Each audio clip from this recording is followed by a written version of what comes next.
That evening, my life completely changed. I worked as a fireman until one incident happened. I then drank coffee with a colleague. We were talking, and then a call came in. We heard a woman. She was crying and couldn't say anything. I heard someone coughing and crackling fire. The woman said the address. I dialed the crew, and we went to put out the fire. I stepped on the pedal, and we got there very quickly. The first thing we saw was a large crowd of people helping to put out the fire. We quickly took our sleeves and started to water. I ran up to one woman and asked, "Is there any way in the house?" She answered, Yes, my son." I put on a gas mask and ran into the house.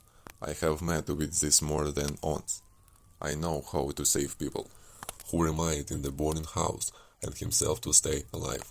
On the burning bed lay a boy of about 9. He laid and didn't move.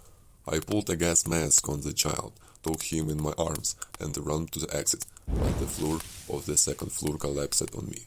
I fell and my eyes went dark and I lost consciousness. I woke up in the hospital. There they told me that happened. The boy couldn't be saved. After a while, I left the hospital. After immediately went to that burned house. It was evening, and I was already near that house. I looked out the windows and saw a light in the window of the second floor. Someone turned on and off the flashlight. Then I saw the shadow of a child in the window. He wanted to climb on the window, but fell down. I climbed over the fence and ran to help him, but there was no one in the yard.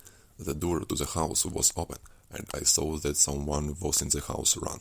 It was a shadow of the child. I went into the house and saw a boy standing and looking at me from around the corner. I said, "Hello, what are you doing here so late?"